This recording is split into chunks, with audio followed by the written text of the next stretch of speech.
وسلام على عباده الذين اصطفى أما بعد أعوذ بالله من الشيطان الرجيم بسم الله الرحمن الرحيم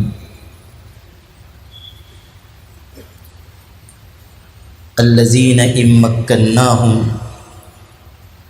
في الأرض أقاموا الصلاة وآتوا الزكاة وأمروا بالمعروف ونهوا عن المنكر وقال تعالى يا أيها الذين آمنوا كونوا أنصار الله صدر عالی قدر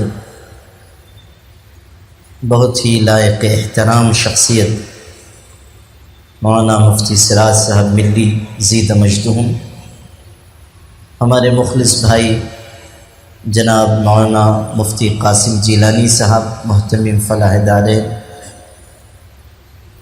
اور مختلف علاقوں سے سفر کی صعوبت برداشت کر کے تشریف لانے والے ہمارے علماء کرام، خاص طریقے پر بہت ہی محنت اور یکسوئی سے اصلاح معاشرہ کی خدمت انجام دینے والے ہمارے مولانا نور محمد صاحب جو بھساول سے تشریف لائے، اور ہمارے انیس بھائی ہیں کہ نہیں؟ ادھر آئیے، آپ ادھر تشریف لائیے۔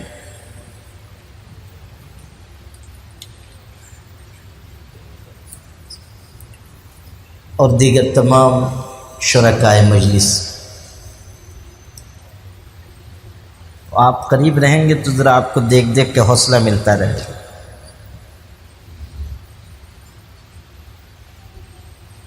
آج کی یہ مجلس کوئی جلسہ نہیں، عام طریقے پر مسلمانوں میں اس کا شعور بھی نہیں ہوتا کہ جلسے میں اور مشورے میں فرق ہے۔ ہم لوگ جو اکٹھا ہوئے ہیں وہ آپس میں گفتگو کرنے کے لیے، مشورہ کرنے کے لیے اکٹھا ہوئے، اور اس مجلس میں عام لوگوں کو نہیں بلایا گیا ہے، ہر علاقے سے خدمت کرنے والے یا جن سے آئندہ خدمت کی امید ہے ان کو بلایا گیا ہے۔ اور مجھے خوشی ہے کہ شہر دھولیہ کی مختلف برادری کے لوگوں کو بھی،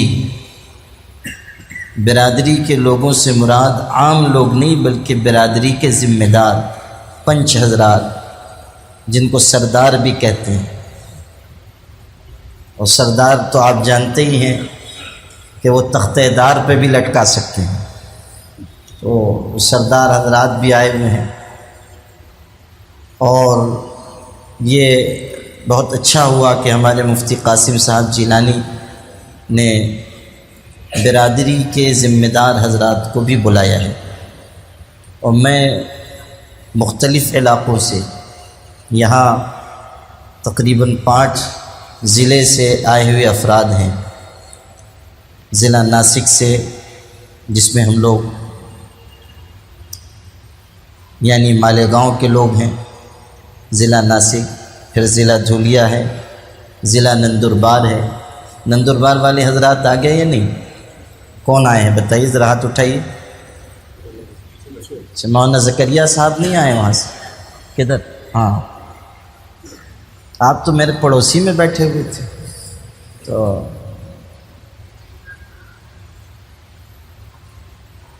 اور ایم پی سے، برہان پور سے بھی لوگ آئے ہیں، غالباً پہنچ چکے ہوں گے، ابھی آ جائیں گے۔ مولانا مفتی رحمۃ اللہ صاحب ہیں، ان کے ساتھ وہاں جو اصلاح معاشرہ کمیٹی کام کر رہی ہے وہ لوگ آئے ہوئے ہیں۔ تو ناسک، دھولیہ، نندربار، جلگاؤں، یہ 4 اضلاع مہاراشٹر کے ہوئے، اور ایک ضلع ایم پی کا ہوا۔ چونکہ ایم پی متصل ہے ہمارے یہاں سے، اور وہاں کام الحمدللہ چل رہا ہے، تو ان حضرات کو بھی یہاں زحمت دی گئی۔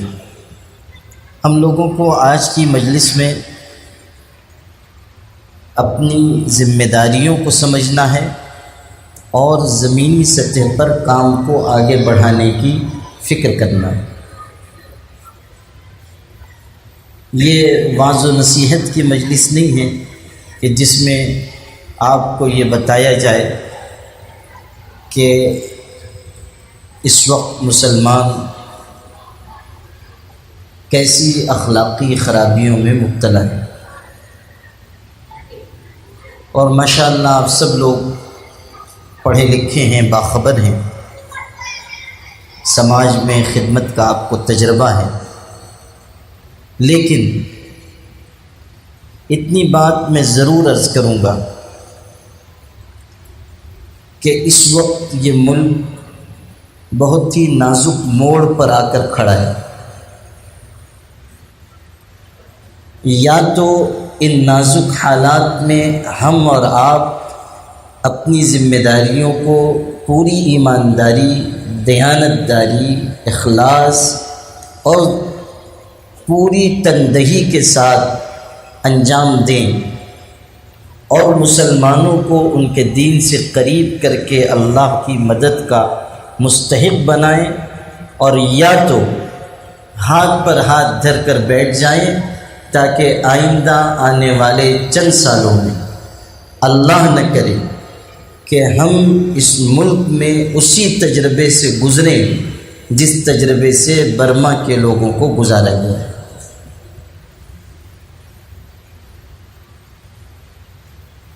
کئی برسوں سے میں یہ بات عرض کر رہا ہوں کہ تھوڑی سی مہلت اس ملک میں مسلمانوں کو ملی ہوئی، اور بجائے جذباتی گفتگو کرنے کے، بجائے روایتی کاموں کے انجام دینے کے، ضرورت اس کی ہے کہ زمینی سطح پر ایک ایک مسلمان کو اندر سے مسلمان بنانے کی محنت کی جائے۔ لیکن افسوس ہے اور بہت افسوس ہے کہ ہم مسلمانوں کا مزاج روایتی کاموں کو جلد قبول کرنے والا ہے، زمینی سطح پر محنت کی عادت ہمیں نہیں۔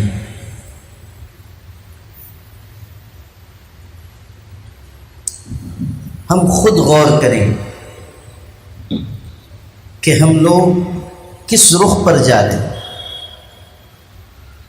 مولانا سلیم صاحب دامت برکاتہم تشریف لائیے ادھر۔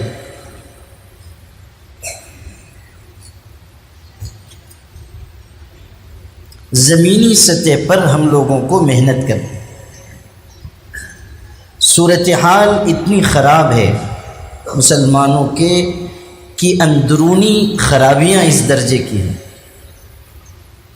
کہ مسلمان بچیاں برائیوں کو جانے دیجیے، برائی اور بے حیائی کے راستے سے کفر اور ارتداد تک پہنچ رہی ہیں، مرتد ہو رہی ہیں۔ اوسطاً ہماری ریاست میں، صرف اپنی ریاست کی بات میں کر رہا ہوں، مہاراشٹر کی، اوسطاً ہر مہینے ہماری ریاست میں جو سرکاری ڈاٹا ہے اس کے مطابق 60 سے 70 لڑکیاں غیر مسلموں سے شادی کر رہی ہیں۔ یہ اوسط ہے، اور یہ وہ ڈاٹا ہے جو کورٹ میرج کرنے والوں کا جمع ہوتا ہے اور نیٹ پر موجود ہے۔ 2 لڑکیاں یہاں کی، 4 لڑکیاں وہاں کی، 5 لڑکیاں وہاں کی۔ سب سے زیادہ پونے میں یہ بیماری ہے، پونا شہر میں ارتداد سب سے زیادہ ہے۔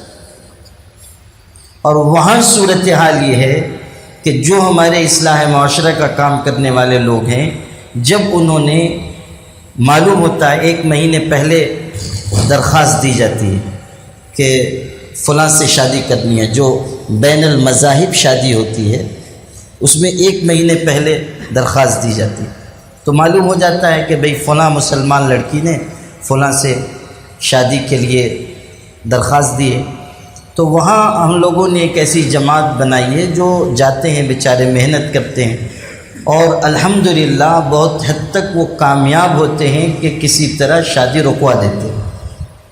یہ اللہ کی مہربانی۔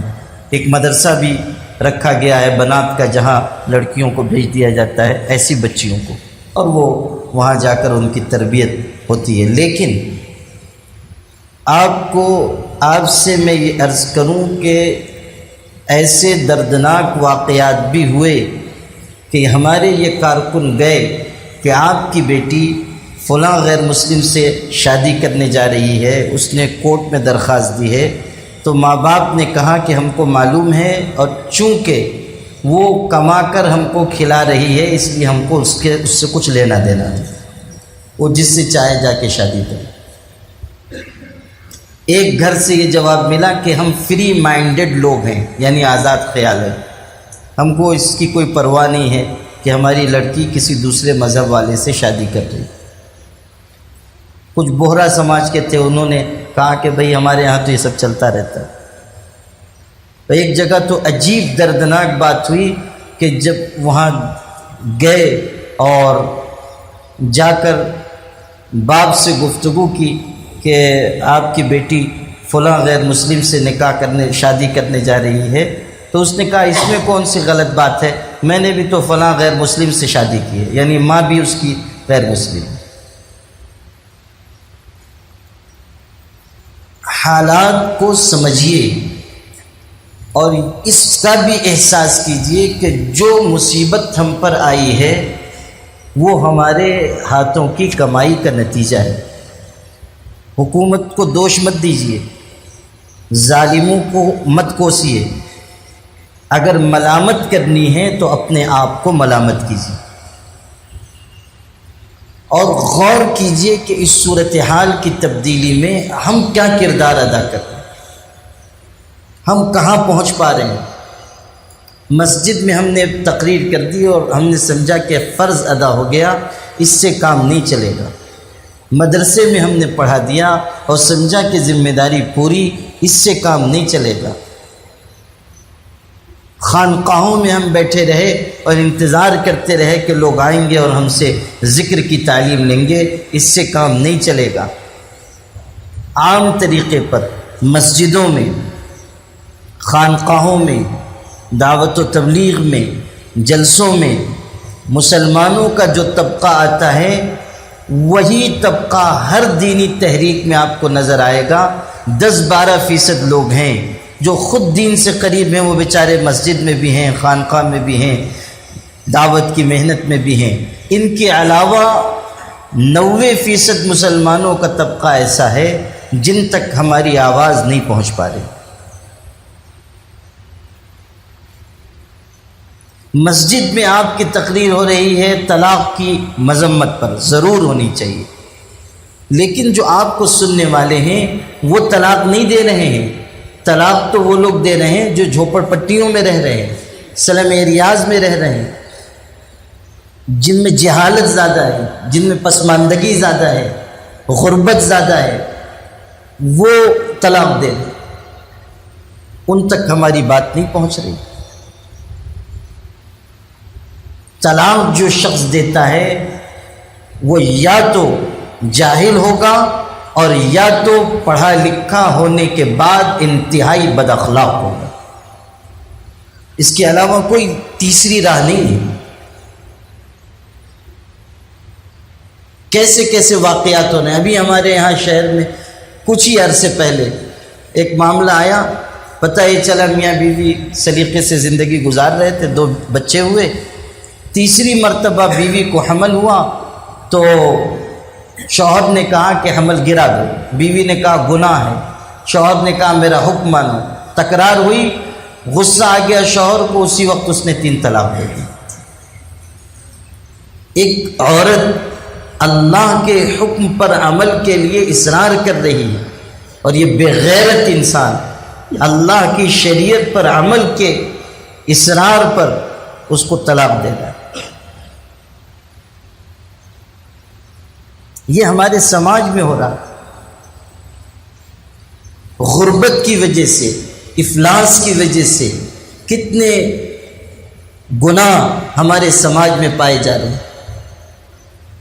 ابھی ایک کارگزاری آپ کے سامنے آئے گی میری تقریر کے بعد کہ ہم لوگ اس پر بھی کام کریں کہ جو برائیاں غربت کے پیٹ سے جنم لے رہی ہیں ان کو ہم تقریر کے ذریعے ختم نہیں کر سکتے ہیں، ان کو خدمت کے ذریعے ختم کر سکتے ہیں۔ جہاں سے برائی جنم لے رہی ہے وہاں سے برائی کو ختم کیجیے۔ پربھنی میں گیا ہوا تھا، وہاں کے لوگوں نے بتایا کہ 2 مسلمان جوان غیر شادی شدہ لڑکیاں فلاں ہوٹل میں 2 غیر مسلم جوانوں کے ساتھ بدکاری کرتی ہوئی پکڑی گئی۔ وہ معاملہ آیا، اس کی تحقیق کی گئی۔ جو اصل بات آپ کو سنانی ہے وہ مجھ سے سنیے۔ جب وہ لوگ جنہوں نے جو اس معاملے میں براہ راست شریک تھے انہوں نے مجھ سے کہا کہ جب ہم نے تحقیق کی تو یہ معلوم ہوا کہ ان دونوں لڑکیوں نے یہ کہا کہ ہماری چچا زاد ہم سے بڑی بہن ہے اور ہمارے چچا بستر پر ہیں، معذور ہیں، ہم لوگ غریب ہیں اور ہماری بہن کی نسبت فلاں جگہ طے ہے اور ہماری بہن کے والد معذور ہیں، بستر پر مفلوج ہیں، کوئی انتظام بہن کی شادی کا نہیں ہے، کہیں سے کچھ جوڑ جمع کر کے شادی کا انتظام کیا گیا اور یہ صورتحال ہوئی کہ چند دن پہلے لڑکی کے ہماری بہن کے سسرال والوں نے، ہونے والی سسرال، ان لوگوں نے یہ کہلوایا کہ جب تک مہاراجہ پلنگ ہم کو جہیز میں نہیں ملے گا شادی نہیں ہوگی۔ مہاراجہ پلنگ 70-75 ہزار روپے کا آتا ہے۔ ان لوگوں نے کہا کہ ہم نے بہت منت سماجت کی لیکن انہوں نے قبول نہیں کیا۔ اب اگر اس کی شادی نہیں ہوگی ہماری شادیاں بھی نہیں ہوں گی، کمانے کا کوئی ذریعہ نہیں ہے، بھائی کوئی نہیں ہے، محلے والوں نے کوئی سپورٹ نہیں کیا، تو ہم دونوں نے یہ طے کیا کہ ہم جسم بیچیں اور پیسہ جمع کریں اور اپنی بہن کو جہیز دیں۔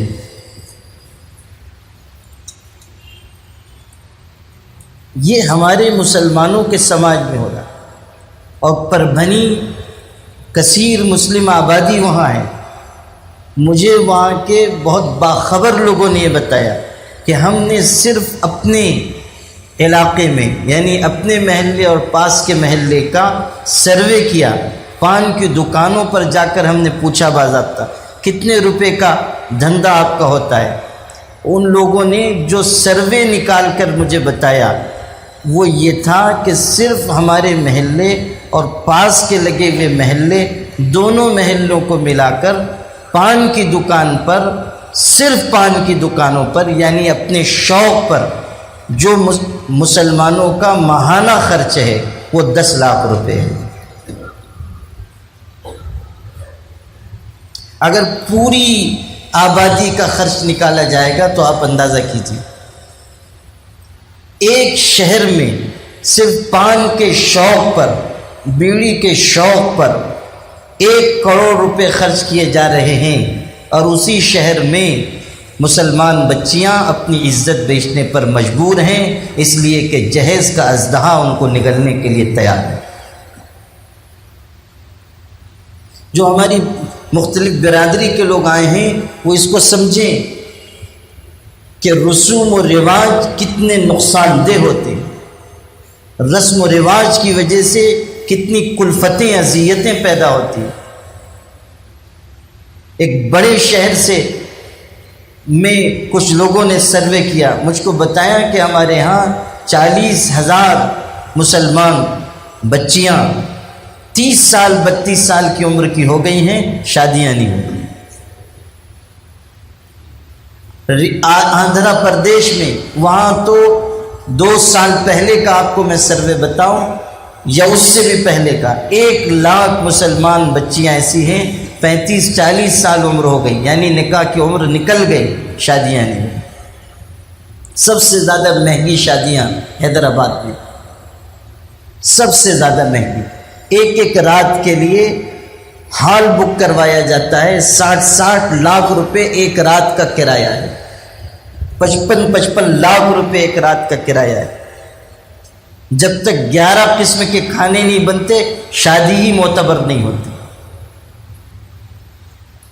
یہ جو رسوم و رواج ہمارے سماج کو گھن کی طرح کھا رہے ہیں، کیوں ہمارے اندر درد نہیں پیدا ہوتا کہ ہم اس کو روکنے کے لیے کھڑے ہو جائیں؟ ہمارے علماء کو طے کرنا چاہیے کہ جہیز کا مطالبہ جس نکاح میں ہوگا ایسے نکاح کو ہم مسترد کر دیں گے۔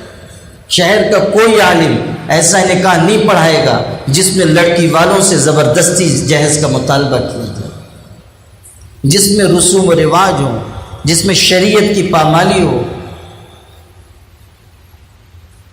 اللہ کی شریعت کے مطابق جو نکاح ہوگا ہم اس میں شریک ہیں۔ ہم دیکھ رہے ہیں کہ شریعت کی خلاف ورزی کر کے لاکھوں لاکھ روپے پھونک کر اور اپنی عمارت اور دولت کی نمائش کر کے عالی شان شامیانے لگا کر اور شادیاں کی جا رہی ہیں، اور ہم بھی مہمان خصوصی بن کے جا رہے ہیں ماشاءاللہ۔ برادری کے ذمہ دار پنچ حضرات صاف کہہ دیں کہ شریعت کے مطابق جو نکاح ہوں گے ہم ان میں شریک ہوں گے۔ برادری کا دباؤ زبردست دباؤ ہوتا ہے، اگر برادری کوئی بات طے کر لے تو وہ نافذ ہوگی۔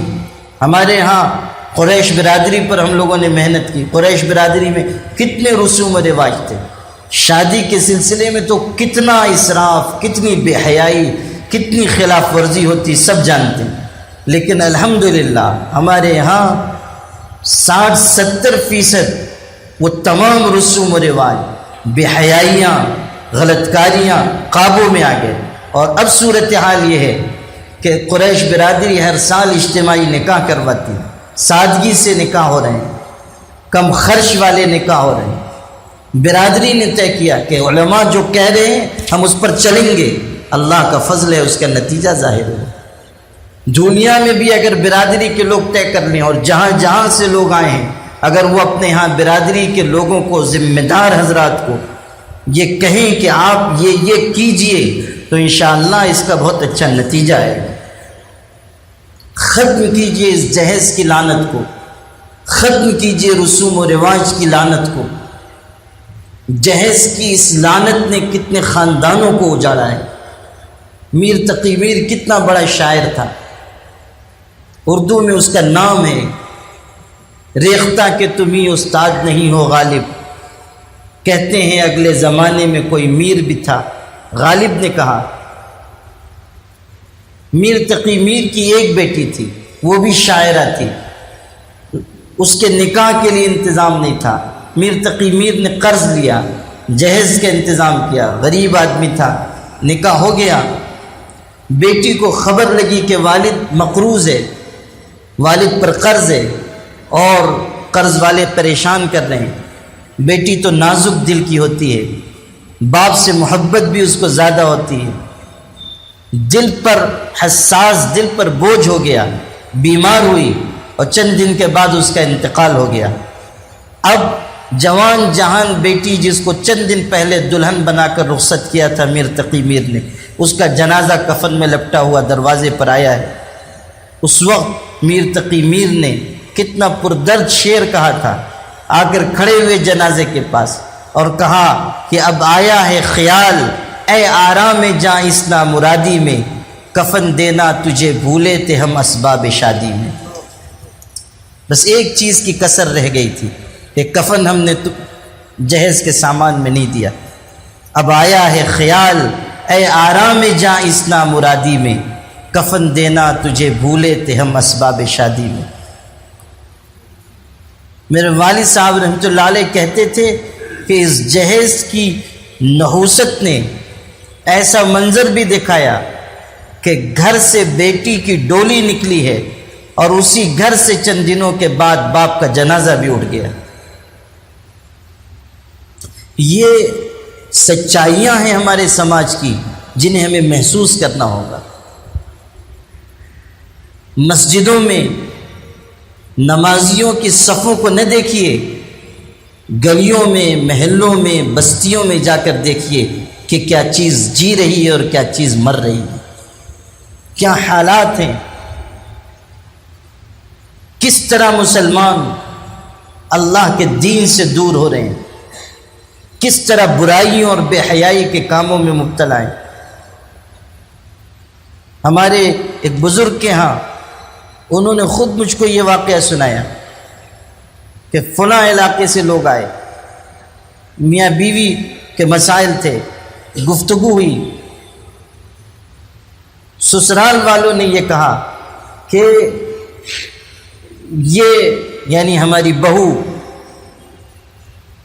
اس کا کردار اچھا نہیں، چال چلن اچھا نہیں۔ کیا ہوا؟ کہنے لگے کہ اس کا شوہر سعودی عرب نکاح ہوا، چند دنوں کے بعد سعودی عرب چلا گیا، 2 سال سے وہی ہیں، واپس ہی نہیں آیا، اور اب اس کو 3-4 مہینے کا حمل ہے، بد کردار عورت ہے۔ یہ تو ہو گیا، جو اس داستان کا اگلا حصہ ہے وہ سنیے۔ وہ بزرگ کہتے ہیں کہ میں نے ان لوگوں کو ہٹا دیا، پھر اس خاتون سے، اس لڑکی سے بات چیت کی، پردے کے پیچھے بٹھا کے پوچھا میں نے کہ سچ سچ بتاؤ۔ اس نے جو بات بتائی وہ یہ کہ میں نے گھر والوں کو تو نہیں بتایا، لیکن آپ اتنی محبت سے اور رازداری کے ساتھ آپ پوچھ رہے ہیں تو میں آپ کو بتاتی ہوں کہ یہ حمل جو میرے پیٹ میں ہے وہ میرے سگے دیور کا ہے، جس کی عمر صرف 16 سال ہے۔ ہمارے خاندانوں میں، ہمارے سماج میں، ہماری بستی میں یہ ہو رہا ہے۔ ایک شہر میں میرا جانا ہوا، وہاں لوگوں نے بتایا کہ فلاں دیندار شخص، شرعی وضاقتہ والے، بہت ہی معروف دینی شخص، ان کی بیٹی جس کے بارے میں یہ گمان تھا کہ یہ تہجد گزار ہے، ہم نے اسی کو ہمارے شہر سے 10-12 کلومیٹر آگے ایک شراب خانے میں ایک غیر مسلم جوان کے ساتھ شراب پیتے ہوئے پکڑا، اور جب اس کو لے کر آئے اور اس کے والد کو بتانا تھا تو ہماری ہمت نہیں ہوتی تھی کہ ہم ان سے کس طرح کہیں۔ اتنے شریف انسان، اتنے دیندار شخص، ہمیں یہ اندیشہ ہوتا تھا کہ کہیں ایسا نہ ہو کہ بیٹی کی اس غلط حرکت کو سن کر باپ کو دل کا دورہ پڑ جائے۔ یہ اس لڑکی کے بارے میں بات آپ سے کہہ رہا ہوں جس کے بارے میں یہ گمان تھا کہ وہ نہ صرف یہ کہ نمازی ہے بلکہ تہجد گزار ہے۔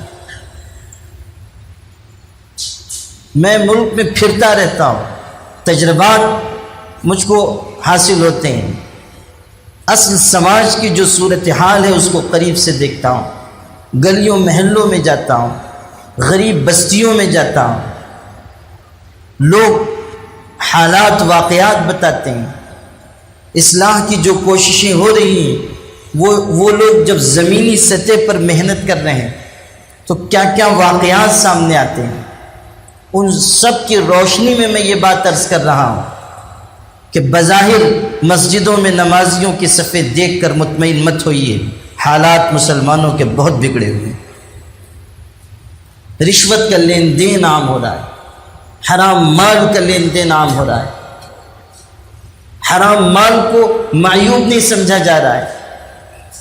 پہلے بھی تو ایک جھجک ہوتی تھی حرام مال کے لینے میں، لیکن آج آپ دیکھیے الیکشن کا زمانہ چل رہا ہے، عام طریقے پر ووٹ خریدے جائیں گے، ووٹ بیچے جائیں گے، اور اچھے خاصے نمازی مسلمان ووٹ کی قیمت لیں گے، رشوت لیں گے، حرام مال لیں گے۔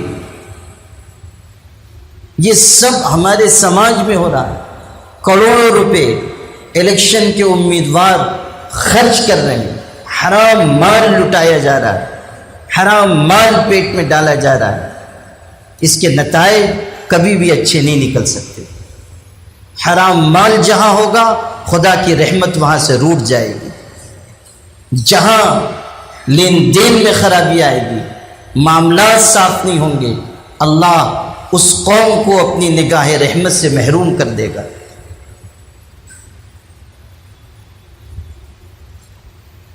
کس قدر گراوٹ ہمارے معاشرے میں آ چکی ہے۔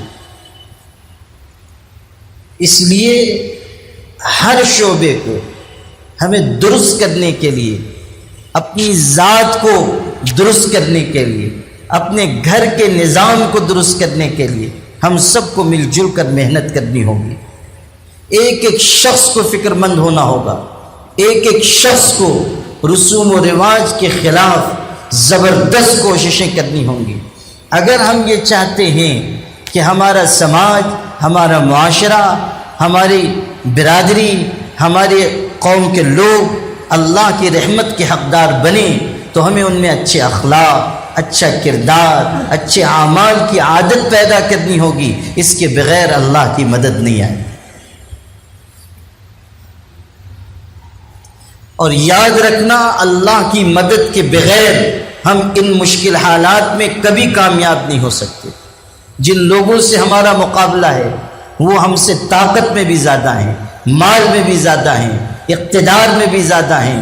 وہ ہر طریقے سے ہم سے کئی گنا زیادہ بڑھے ہوئے ہیں، اور ان کو بڑی بڑی طاقتوں اور قوتوں کی پشت پناہی حاصل ہے. ہم اپنی تعداد، اپنی قوت، اپنے مال، اپنے منصب کے اور اپنی محنت کے ذریعے ان سے مقابلہ نہیں کر سکتے. اگر ہم ان کے مقابلے میں کبھی جیتیں گے تو صرف اللہ کی مدد کے نتیجے میں جیتیں گے. خدا کی نصرت کے علاوہ کوئی چیز نہیں ہے جو ہم کو سرخرو کر سکے. سیدنا عمر ابن عبدالعزیز اپنے گورنروں کو خط لکھتے تھے تو اس میں ہمیشہ یہ جملہ تحریر فرماتے تھے، یاد رکھنا ہم اپنے دشمنوں پر فوج، اسلحہ اور اپنی تعداد کی کثرت کی وجہ سے غلبہ نہیں پاتے، ہم ہمیشہ اپنے دشمنوں پر اللہ کی مدد کی وجہ سے غالب آتے ہیں، اور اللہ کی مدد اچھے اعمال کے بغیر نہیں مل سکتی. اللہ کی مدد اچھے اعمال کے بغیر نہیں حاصل ہو سکتی. اس لیے میرے بھائیوں، All India Muslim Personal Law Board نے یہ آواز لگائی ہے کہ پورے ملک میں اصلاح معاشرہ کی تحریک کو زبردست طریقے پر چلایا جائے، ایک ایک گھر تک پہنچا جائے، ایک ایک فرد تک پہنچا جائے، اور لوگوں کو اندر سے مسلمان بنانے کی محنت کی جائے. یہ لفظ بھی یاد رکھیے گا، اندر سے مسلمان بنانا. صرف کرتا پاجامہ نہیں پہنانا ہے، صرف داڑھی کی فضیلت نہیں بیان کرنی ہے.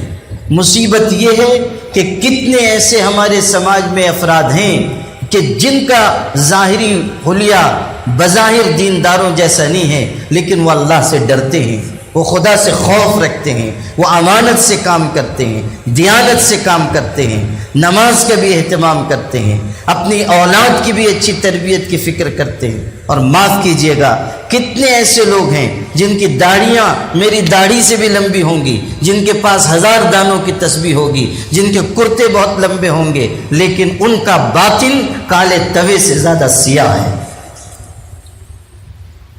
اندرون بگڑا ہوا ہے. اللہ کی خشیت نہیں، خدا کا خوف نہیں، مال و زر کی وجہ سے بکے جا رہے ہیں، مفادات کی وجہ سے بکے جا رہے ہیں. زبانیں ان کی، ان کے قلم، ان کے ضمیر سب خریدے جا رہے ہیں. چاندی کے کھنکتے سکوں پر ہم اپنے ضمیر اور اپنے دین تک کا سودا کر رہے ہیں. ہمارے سماج میں ایسے لوگ ہیں کہ جو دینداروں کا سہولیہ بنا کر شیطانوں جیسے عمل کر رہے ہیں.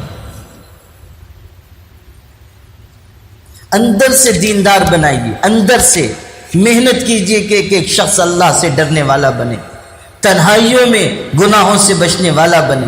ہم سب خود اپنے گریبان میں منہ ڈال کر دیکھیں کہ کیا ہم اس کسوٹی پر پورے اترتے ہیں جو اللہ اس کے رسول نے ہمارے لیے متعین کی ہے. کیا ہم تنہائیوں میں گناہ سے بچ پا رہے ہیں؟ کیا ہم معاملات کو صاف رکھتے ہیں؟ کیا ہم اپنی تجارت کو اسلامی تجارت بناتے ہیں؟ کیا حرام یا مشکوک مال کے سلسلے میں احتیاط ہم کر رہے ہیں؟ کتنے لوگ ہیں جن کے بارے میں یہ تجربہ ہوتا ہے کہ معاملات کے سلسلے میں وہ اتنے حساس ہیں، معاملات کے سلسلے میں، کہ ان کو دیکھ کر رشک آتا ہے، رشک آتا ہے. بظاہر کوئی ان کی شہرت نہیں، بظاہر کوئی ان کا دینی پس منظر نہیں. ہمارے شہر میں غریب شخص ہیں، مؤذن تھے، مؤذن رہے، بوڑھے ہو گئے. میں ایک دفعہ مسجد میں گیا ہوا تھا، وہ ملنے کے لیے آئے. نماز میں شریک ہوئے، ملاقات ہوئی، میں نے پوچھا معمر آدمی ہے، نانا کہتے ہم لوگ بچپن سے نانا کہتے ہیں ان کو، مؤذن رہے، غریب آدمی. پوچھا میں نے کہ نانا کیا بات ہوئی؟ کہنے لگے کئی دن سے آپ کو تلاش کر رہا تھا، ملاقات نہیں ہو رہی تھی، آج سوچا کہ مسجد آ کے ملاقات کروں. میں نے کہا فرمائیے. جو بات انہوں نے کہی وہ سنیے گا. ان کی شادی ہوئی تھی 50 برس پہلے تقریباً، اس بیوی کا انتقال ہو گیا، دوسرا نکاح انہوں نے کیا. مجھ سے کہنے لگے کہ میری جو پہلی بیوی تھی، میں اس کا جو مہر تھا اس وقت بہت غریبی تھی، آج بھی میری حیثیت زیادہ نہیں ہے لیکن اس وقت تو اور غریب تھا. میں اس وقت مہر نہیں دے سکا. مرتے دم میری بیوی نے یہ کہا تھا کہ مہر میں چھوڑتی ہوں. اس وجہ سے پھر میں نے ادائیگی کی فکر نہیں کی، لیکن چند مہینوں سے بار بار مجھ کو خیال آتا ہے کہ ہو سکتا ہے کہ میری بیوی نے مرتے وقت مجبوری میں کہا ہو کہ میں نے معاف کیا. اب میرے دل پر بوجھ ہے کہ اگر میں مہر ادا کیے بغیر چلا جاؤں گا تو اللہ کے ہاں پکڑا جاؤں گا، آپ کوئی راستہ بتائیے. تو میں نے کہا کہ جب اس نے کہہ دیا تھا آپ مطمئن رہیے مہر معاف ہو گیا. کہنے لگے نہیں آپ کوئی راستہ بتائیے. تو میں نے کہا کہ اچھا اگر آپ کو دل کا اطمینان ہی حاصل کرنا ہے تو جو آپ کی مرحومہ بیوی ہے ان کے وارثوں کو تلاش کر کے مہر کی رقم ان کو دے دیجئے تاکہ آپ اللہ کے ہاں پکڑے نہ جائیں. تب کہنے لگے کہ اب مجھ کو اطمینان ہوا ہے، میں تلاش کروں گا جہاں جہاں میری مرحوم بیوی کے وارث ہوں گے، جہاں پر بھی ان تک جا کر میں وہ مہر کی رقم ان کو ادا کر دوں. یہ غریب انسان ہے، بظاہر دیندار نہیں، عالم نہیں، متقی پرہیزگار نہیں، لیکن حق کی ادائیگی کا یہ عالم ہے، حق کی ادائیگی کا یہ مزاج ہے. ہم غور کریں کہ اس وقت ہم کس راستے پر جا رہے ہیں. میں ہرگز یہ نہیں کہتا، واللہ میں یہ نہیں کہتا کہ ہمارے معاشرے میں صرف خرابیاں ہیں، واللہ میں یہ نہیں کہتا. میں تو ہمیشہ یہ بات کہتا ہوں کہ اللہ نے اس مسلمانوں کو عجیب کیفیت دی ہے کہ اگر بگاڑ بڑھتا ہے تو اللہ اسی دور میں ایسے لوگوں کو بھی رکھتا ہے جو ایمان و اسلام پر اس طرح عمل کرتے ہیں، دینی احکام پر اس طرح عمل کرتے ہیں کہ اللہ اکبر، سوچا بھی نہیں جا سکتا اس طرح وہ عمل کرتے ہیں. اتنی محنت کرتے ہیں، اتنی اللہ تعالیٰ کی عبادت کرتے ہیں. کہاں کہاں لوگ بکھرے ہوئے ہیں. ایک چھوٹی سی بستی میں، گاؤں میں گیا تھا، فجر کی نماز میں شریک ہوا. فجر کی نماز میں فجر کے بعد ذکر کی مجلس تھی، لوگ بیٹھ گئے، تھوڑے سے لوگ تھے، چھوٹا سا گاؤں، بیٹھ گئے. میں نے مختصر سی تقریر کی، ذکر ہوا. ایک بزرگ بیٹھے تھے مجلس میں، بڑے نورانی چہرے کے، میں نہیں ان کو پہچانتا تھا. مجلس ختم ہوئی، لوگوں نے ملاقات کرائی، جہاں جانا تھا قریب مکان میں وہ بھی ساتھ چلے گئے. تو میں نے ان سے پوچھا کہ آپ کے معمولات کیا ہیں؟ تو مجھے اندازہ ہوا کہ یہ شخص باخدا معلوم ہوتا ہے. بہت بوڑھے شخص تھے، 80 سال سے زیادہ عمر رہی ہوگی. میں نے کہا آپ کے معمولات. کہنے لگے کہ اور لوگوں کو تو نہیں بتاتا، آپ کو بتاتا ہوں کہ میں روزانہ تہجد میں بہت پہلے اٹھتا ہوں اور برسوں سے میرا معمول ہے کہ روزانہ 10 پارے قرآن مجید کی تلاوت کرتا ہوں. اور پھر انہوں نے ایک ڈائری جیب سے نکال کر مجھ کو دکھائی. میں نے پوچھا آپ کا یہ معمول کب سے ہے؟ تو انہوں نے ڈائری نکال کر مجھ کو دکھائی. 1997 میں پہلی مرتبہ انہوں نے حج کیا تھا، اسی وقت ریٹائر ہوئے تھے. اس وقت سے لے کر جس دن مجھ سے ملاقات ہوئی، یعنی 1 سال پہلے، تو اس وقت تک انہوں نے مجھ کو دکھایا. تاریخ کے ساتھ اس میں لکھا ہوا تھا کہ فلاں تاریخ کو میرا قرآن ختم ہوا، پھر فلاں تاریخ کو ختم ہوا، فلاں تاریخ کو ختم ہوا، فلاں تاریخ کو ختم ہوا. اور بہت پرانی بوسیدہ سی ڈائری تھی. 20 سال کے عرصے میں، 1997 سے آپ بلکہ اور 20 سال سے بھی زیادہ ہوا، 22 سال کے عرصے میں ایک شخص روزانہ معمولاً 10 پارے قرآن مجید کی تلاوت کرتا ہے، تہجد سے اٹھتا ہے، مسجد ہی میں ڈیرا ڈالے ہوئے ہیں، اللہ کے ذکر میں اور تلاوت میں مشغول ہے. غالباً انہوں نے جو مجھ کو آخری صفحے پر دکھایا تھا وہ یہ کہ میں 539 کے 40 مرتبہ قرآن ختم کر چکا. یہ اس وقت سے جب سے انہوں نے لکھنا شروع کیا، اس سے پہلے جو انہوں نے تلاوت کی ہوگی وہ الگ. ایسے لوگ ہیں ہمارے معاشرے میں اور کتنے واقعات میرے علم میں ہیں کہ حق کی ادائیگی میں، اخلاق میں، مروت میں، خدمت میں کتنا مسلمانوں میں اب بھی زندگی باقی۔ اورنگ آباد میں ابھی تھوڑے دن پہلے گیا تھا، وہاں رات کو لوگ ملنے کے لیے آئے، بات چیت کچھ چلی، کہنے لگے حضرت ہمارے ہاں اورنگ آباد میں مسلمانوں میں بڑی زندگی ہے۔ میں نے کہا الحمدللہ، یہ تو مجھ کو بھی معلوم ہے۔ کہنے لگے کہ ابھی چند دن پہلے ایک کار خیر کے لیے ہم لوگ جمع ہوئے اور آپس میں مشورہ ہوا، بات چیت ہوئی، تو کئی لوگ تھے، 35 لاکھ روپے خرچ تھا، کوئی کام تھا، 35 لاکھ روپے خرچ۔ تو یہ ہوا کہ تھوڑے تھوڑے پیسے تقسیم کر دیے جائیں، پھر چندہ کیا جائے، جو بیٹھے ہیں وہ خرچ کریں گے اور چندہ کیا جائے۔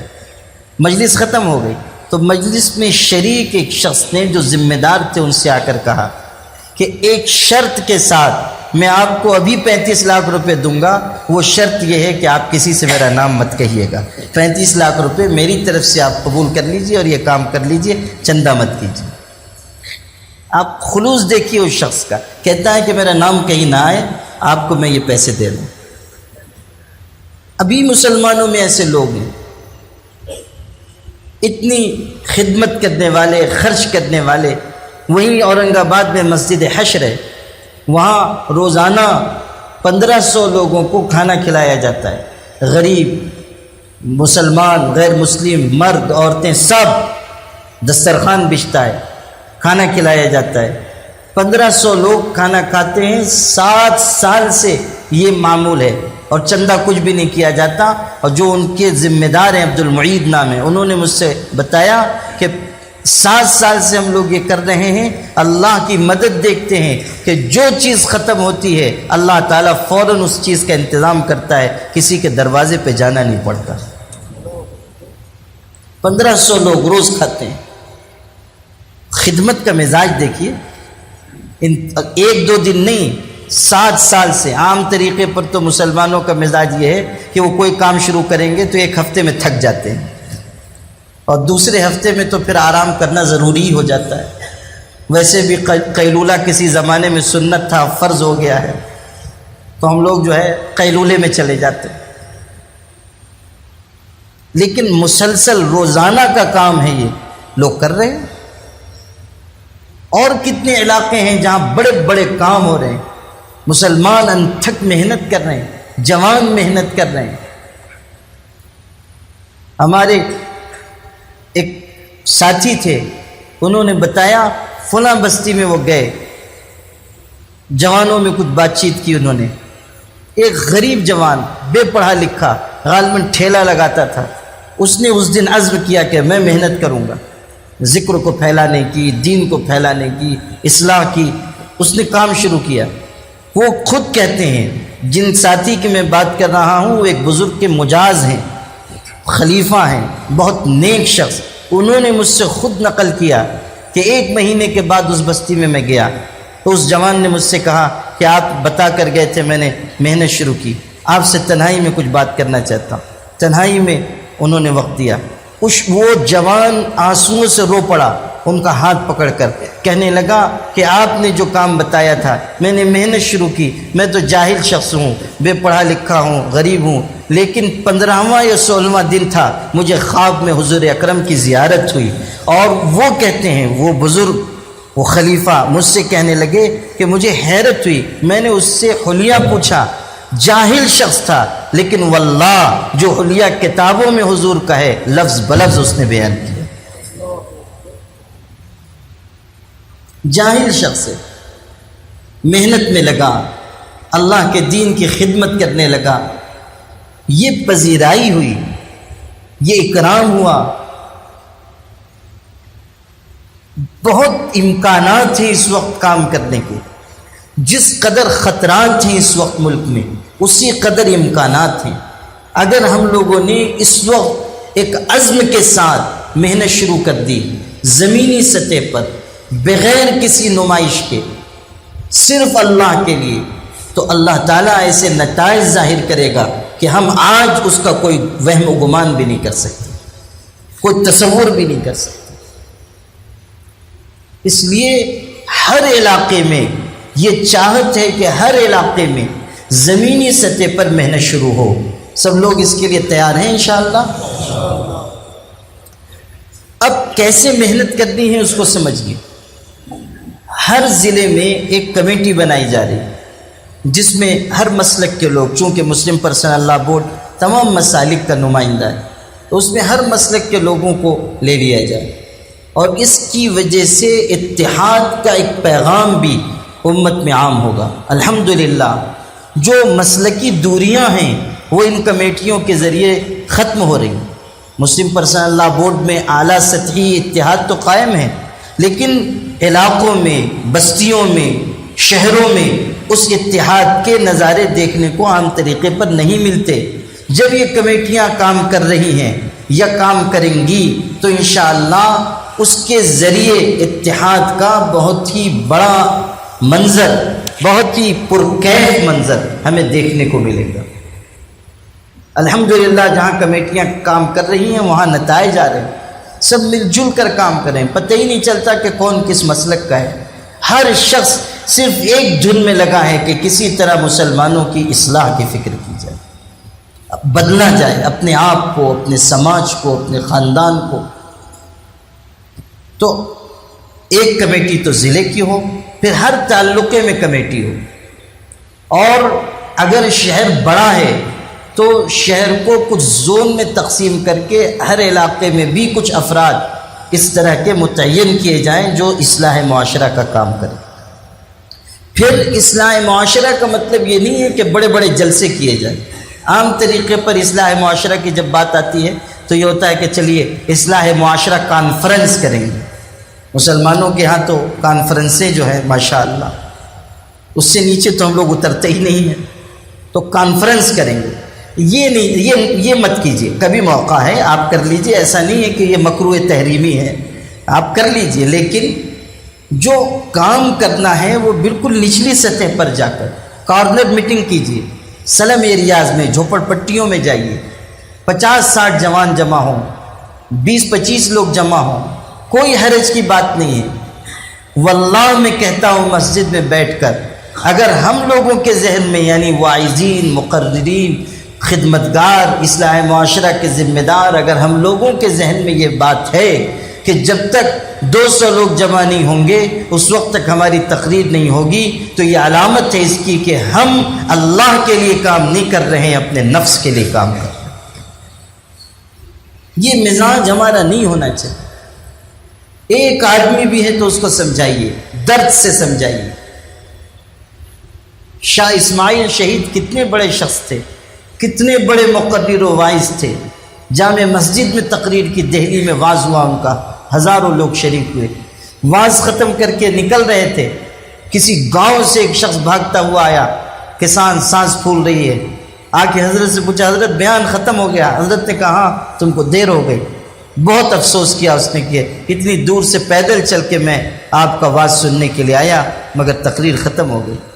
حضرت نے فرمایا بیٹھ جاؤ. وہیں جامع مسجد کی سیڑھی پر بیٹھ گئے. جو تقریر انہوں نے ہزاروں کے مجمع کے سامنے کی تھی وہ پوری تقریر اس ایک آدمی کے سامنے دہرائی، پوری تقریر دہرائی. اس نے بڑا شکریہ ادا کیا، حضرت آپ نے مجھے اکیلے کے لیے اہتمام فرمایا. حضرت نے کہا جب میں نے اندر تقریر کی تب بھی ایک ہی کے لیے کی تھی، جب باہر تقریر کی تب بھی ایک ہی کے لیے کی.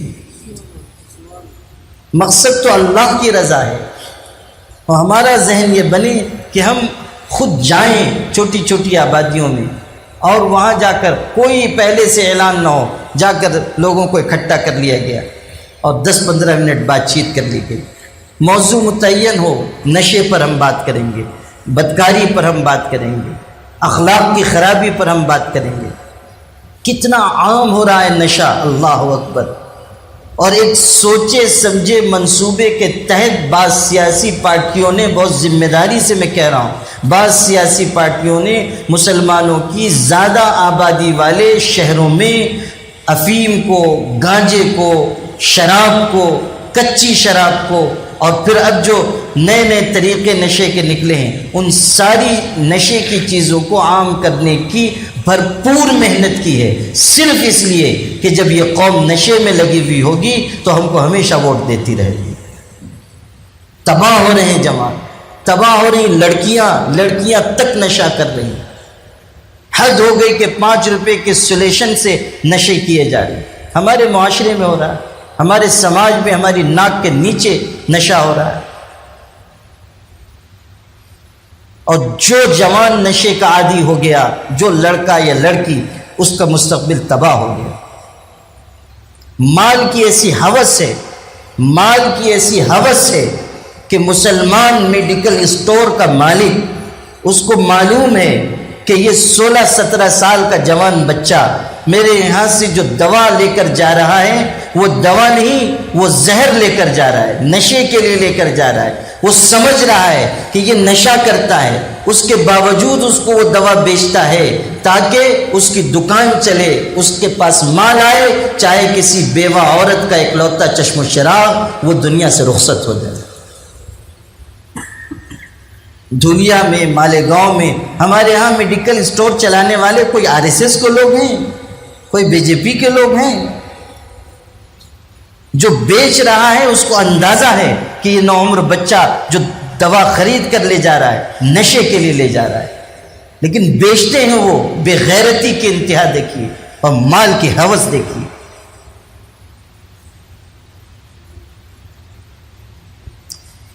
ہمیں کوشش کرنی ہوگی کہ ہم اپنے دکانداروں کو سمجھائیں کہ تجارت کیسے کی جائے، ہم سمجھائیں کہ حرام مال سے کیسے بچا جائے، حلال راستے ان کو بتانے ہوں گے۔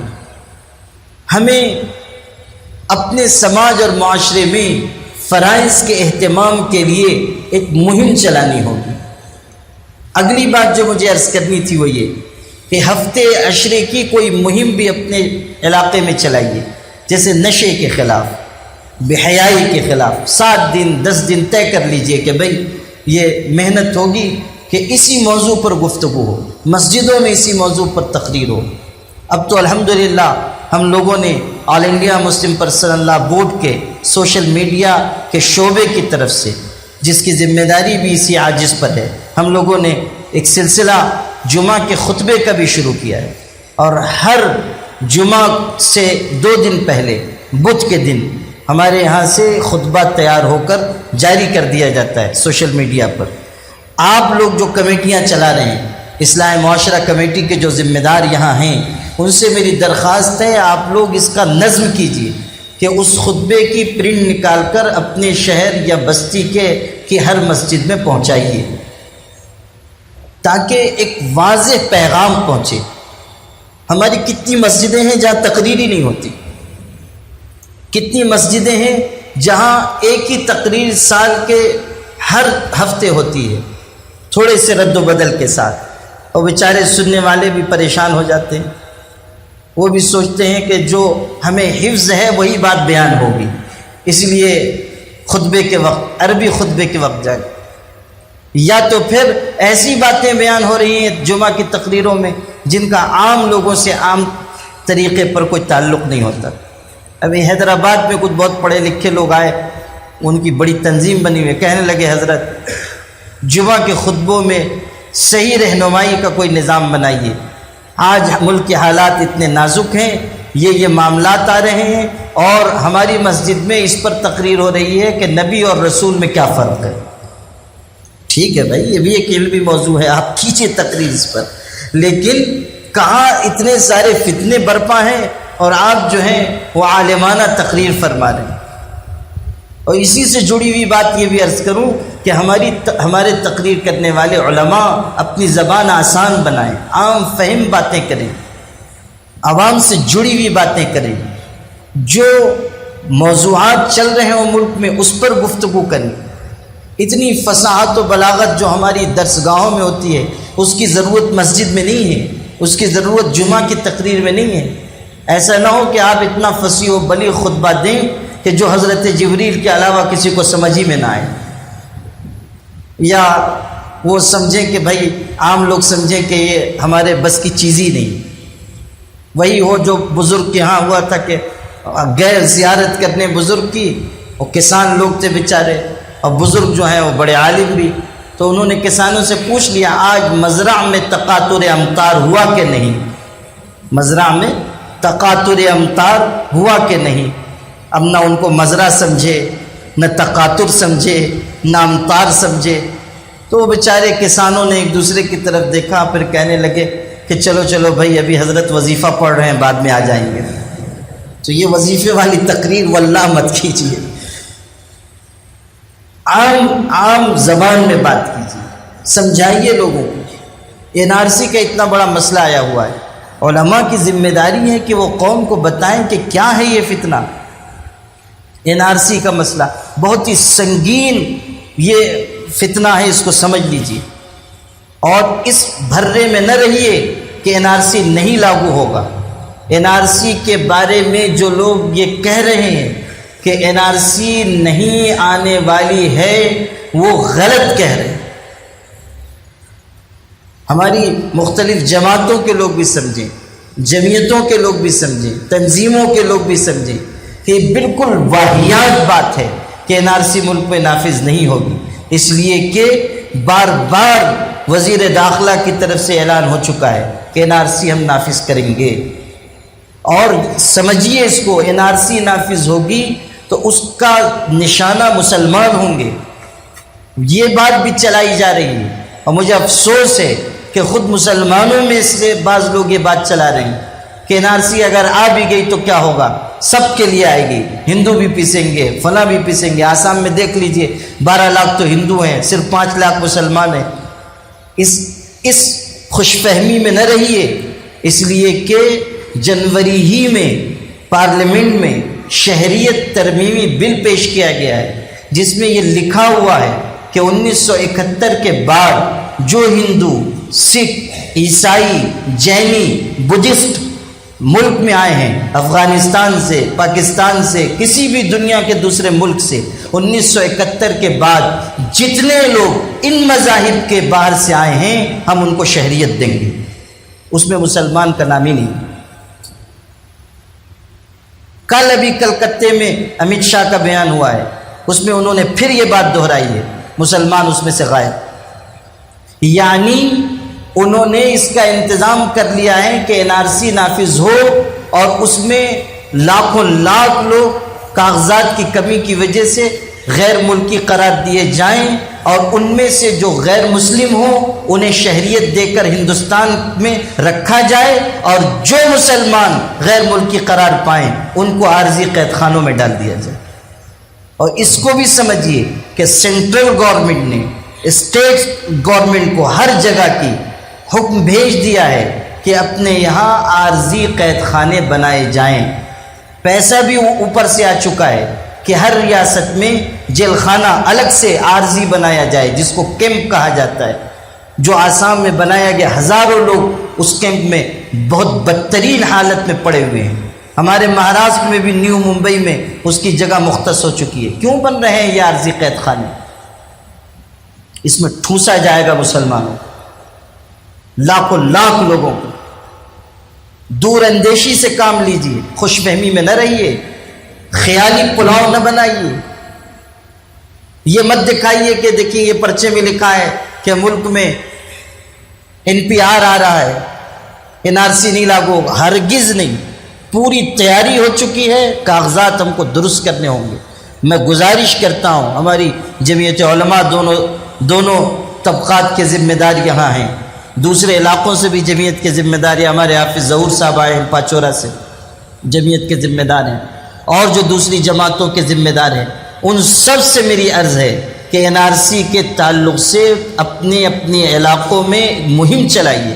مسلمانوں کے کاغذ درست نہیں ہیں، مسلمانوں کے پاس بھرپور ثبوت نہیں ہے، وہ ہم کو مہیا کرانے ہوں گے، محنت کرنی ہوگی۔ جمعہ میں اس پر بات ہو، 1-2 جمعے اسی پر تقریر ہو کہ NRC کیا ہے، کیا کاغذات درست کرنے۔ 23 قسم کے کاغذات ہیں، اس کی لسٹ بھی میرے پاس موجود ہے، جو حضرات ابھی لینا چاہیں گے آپ لوگ لے لیجیے۔ میں نے اس پر ایک تفصیلی تحریر لکھی ہے جو جمعہ کے خطبے کے طور پر بھی بھیجی جائے گی، کل ہی میں نے وہ تحریر مکمل کی ہے، آپ حضرات اس کو لے لیجیے۔ NRC کیا ہے، NRC سے کیا پریشانی ہوگی، NRC کا مقابلہ کیسے کیا جا سکتا ہے، یہ سب باتیں میں نے تفصیل سے لکھ دی ہیں۔ جمعہ میں اس پر تقریر ہو، اگلی بات جو مجھے عرض کرنی ہے وہ یہ کہ اصلاح معاشرہ کے لیے خدمت کے بھی کچھ کام شروع کرنے ہوں گے۔ بہت سی برائیاں غربت کی وجہ سے آ رہی ہیں، ہمیں غربت کا خاتمہ خدمت کے ذریعے کرنا ہوگا۔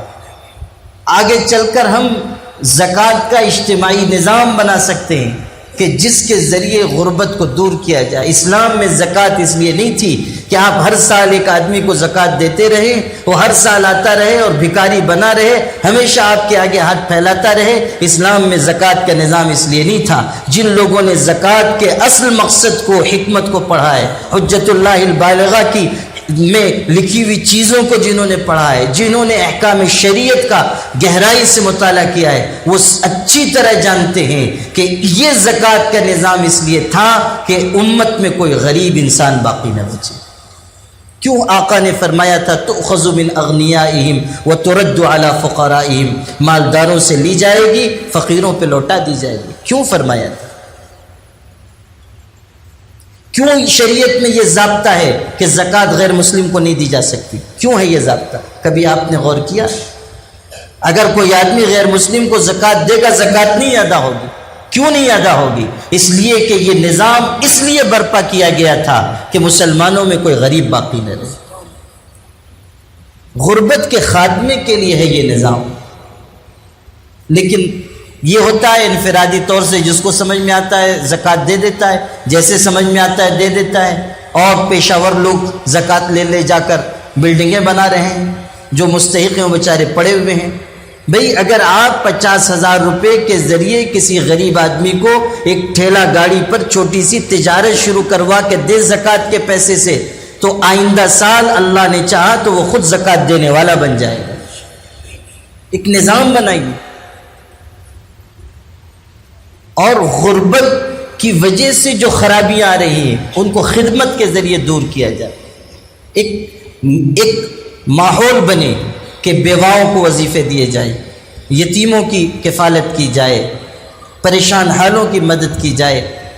بچت گٹ اسکیم کی مذمت کرنے سے، مسجد میں تقریر کرنے سے بچت گٹ اسکیم نہیں ختم ہوگی جب تک کہ آپ خود غیر سودی نظام ایسا برپا نہ کریں جس کی وجہ سے کہ غریب کو تقویت حاصل ہو۔ بچت گٹ اسکیم آپ جان رہے ہیں کس طرح پھیل رہی ہے مسلم معاشرے میں؟ کیا شرط ہے آپ کو معلوم ہے؟ آپ کو میں بتاتا ہوں، گورنمنٹ نے یہ شرط رکھی ہے کہ بچت گٹ اسکیم میں مسلمان عورتوں ہی کو پیسہ دیا جائے گا، مرد کو پیسہ نہیں دیا جائے گا، مسلمان عورت کو دیا جائے گا۔ کس ذہن سے کام کرتے ہیں اس کو سمجھیے۔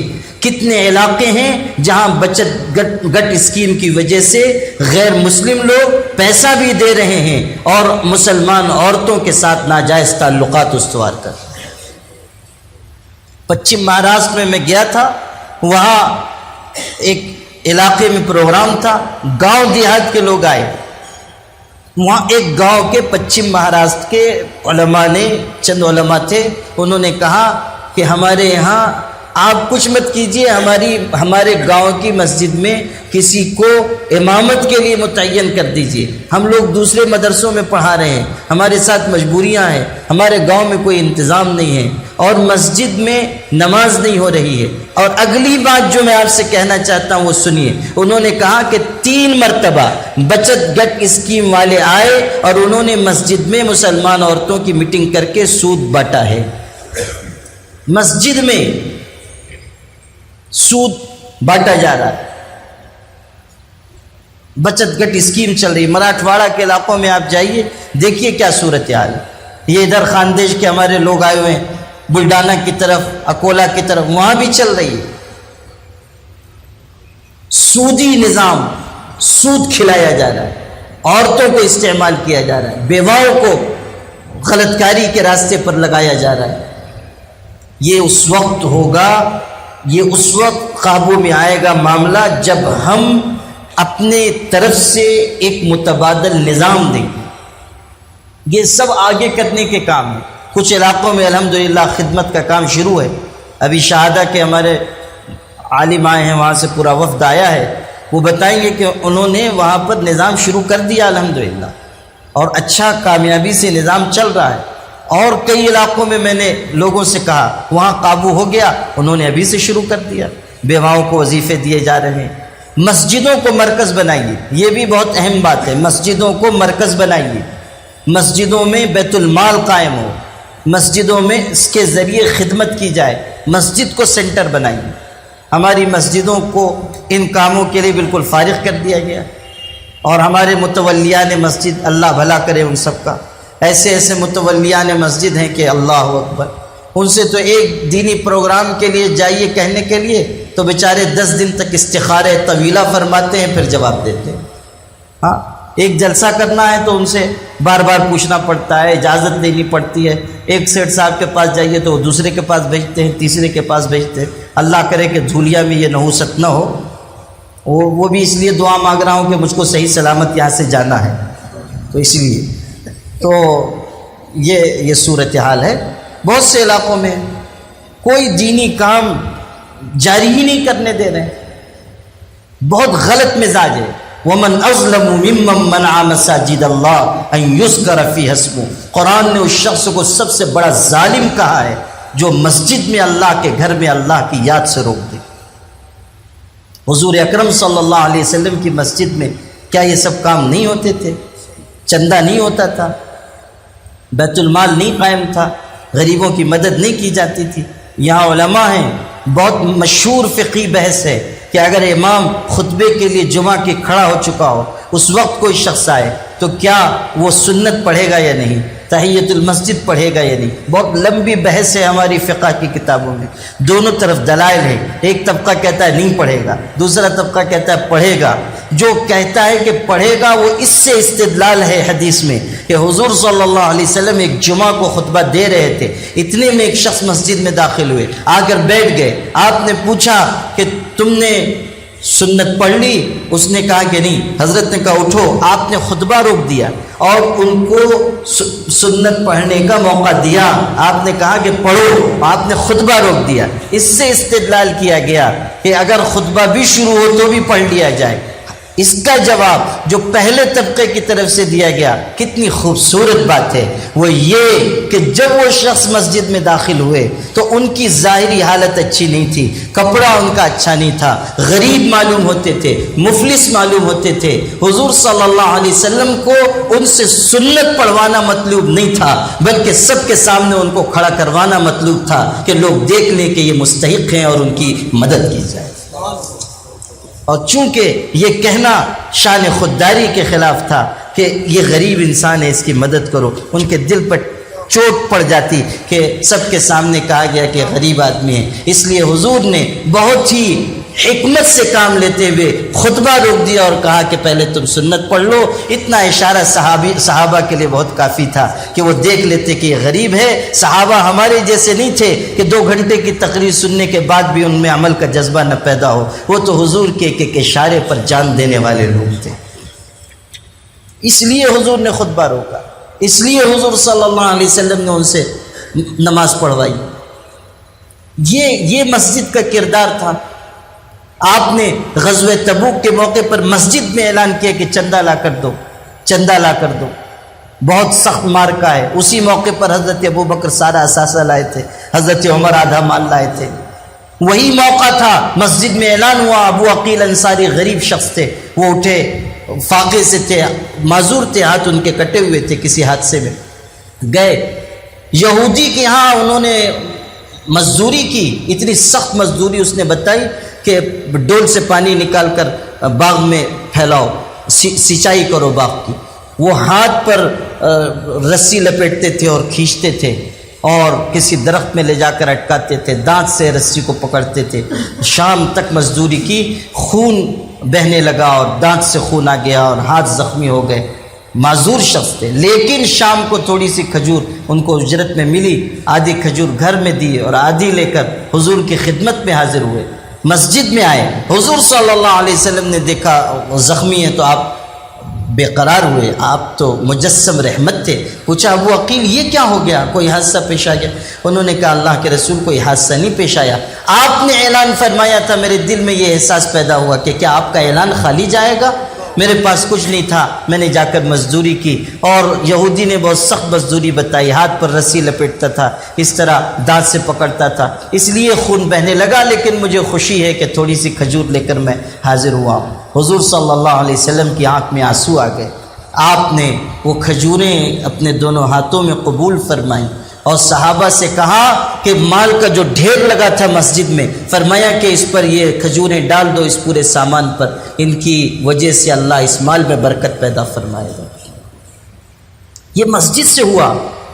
ہم اپنی مسجدوں کو مرکز بنائیں، دینی اور اصلاحی کاموں کے لیے مسجدوں کو استعمال کریں۔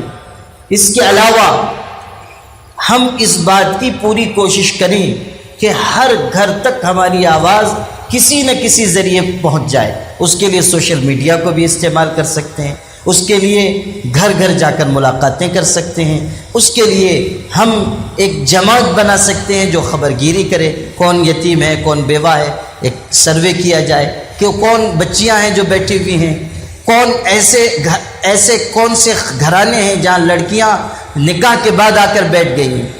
ازدواجی مسائل ہیں، بہت سے گھروں میں خاندانی تنازعات ہیں، بہت سارے میاں بیوی کے مسائل ہیں۔ ہمارے ہاں ہمارے والد کے زمانے میں علماء نے اصلاحی کمیٹی بنائی تھی، مجلس علماء۔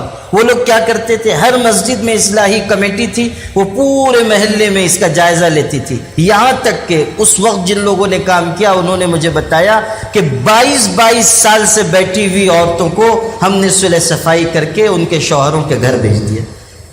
محنت کی گئی، یہ بھی کرنے کا کام ہے۔ اگر تھوڑی سی محنت کی جائے اللہ تعالیٰ معاملات بنا دیتا ہے۔ تو کتنی لڑکیاں ہیں جو بیٹھی ہوئی ہیں، کوئی محنت نہیں کرتا، اس لیے ان کی پوری عمر گزر جاتی ہے، چھوٹے چھوٹے معاملات کی وجہ سے زندگیاں برباد ہو رہی۔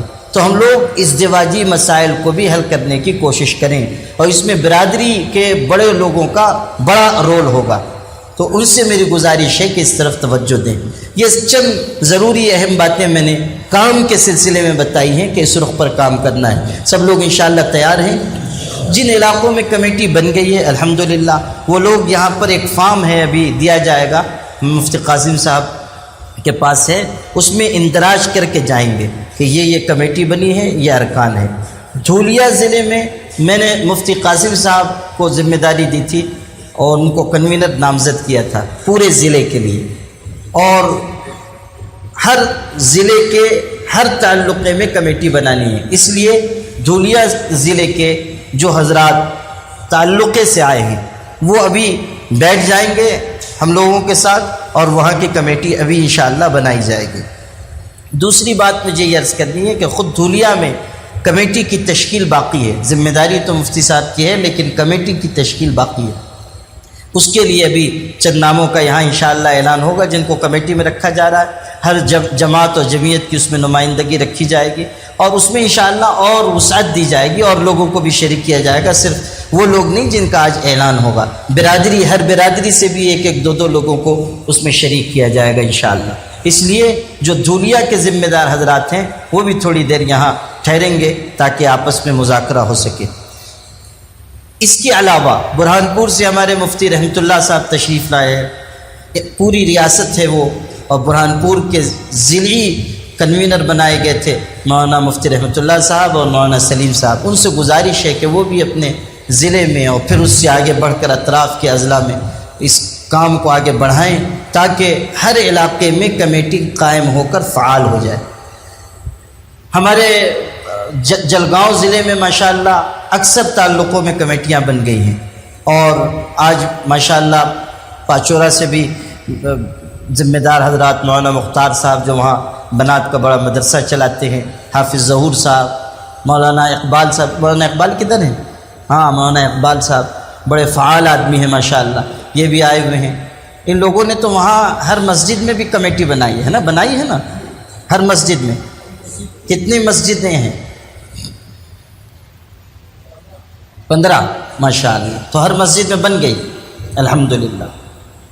تو اس طرح یہ حضرات بھی کام کر رہے ہیں۔ بلڈانہ ضلع میں، اکولہ میں، جلگاؤں میں بھی مولانا نور محمد صاحب نے کارگزاری سنائی الحمدللہ، اس طرف بہت اچھا اور مضبوط منظم کام ہو رہا ہے۔ ہمارے ناسک میں دھولیا میں کام ذرا کمزور ہے، اس لیے میں گزارش کروں گا کہ یہاں کے احباب اس سلسلے میں بھرپور توجہ دیں۔ دھولیا کے لوگ بھی یہاں بڑی تعداد میں جمع ہیں۔ آج سے انشاءاللہ پورے ضلع میں کام یہاں سے شروع ہوگا، آپ لوگ ساتھ دیں گے انشاءاللہ۔ شہادہ کے لوگوں نے ماشاءاللہ وہاں کمیٹی بنا لی ہے، کام کر رہے ہیں۔ مولانا کا کیا نام ہے ہمارے شاعر؟ مولانا ساجد صاحب۔ تو ان حضرات نے کام شروع کر دیا ہے۔ میں چاہوں گا کہ وہ ابھی میری گفتگو ختم ہو تو وہ 2-3 منٹ میں کارگزاری وہاں کی سنائیں گے۔ الحمدللہ اچھا کام ہو رہا۔ نندربار میں مولانا زکریا صاحب، نندربار میں کے بھی احباب آئے ہیں، یہ حضرات مولانا زکریا صاحب کی نگرانی میں وہاں نظام کی بنیاد رکھیں گے، اور نندربار ضلع کے جو تعلقہ جات ہیں وہاں بھی کمیٹیاں قائم ہوں گی انشاءاللہ۔ نواپور کے لوگ بھی آئے تھے میرے پاس، وہ لوگ بھی وہاں کام شروع کر رہے ہیں۔ تو اس طرح ہم لوگوں کو آج کی اس نشست سے کام کرنے کی ہمت ارادہ لے کر جانا ہے اور کام کو ایک رفتار کے ساتھ آگے بڑھانا ہے۔ مجھے امید ہے کہ آپ سب حضرات ان گزارشات پر پوری توجہ دیں گے اور ایک عزم کے ساتھ، پوری ہمت کے ساتھ، پورے اخلاص کے ساتھ ہم لوگ آگے بڑھیں گے۔ حکیم الامت حضرت تھانوی رحمۃ اللہ علیہ فرماتے تھے، خلوص کا کام کبھی نہیں رکتا، نمائش کا کام سدا نہیں چلتا۔ اللہ تعالی ہم سب کو اخلاص عطا فرمائے اور ان کوششوں کو قبول فرمائے۔ All India Muslim Personal Law Board اور ہماری تمام دوسری جماعتوں تنظیموں کو اللہ ان مشکل حالات میں اپنے فرض کی انجام دہی کی توفیق عطا فرمائے۔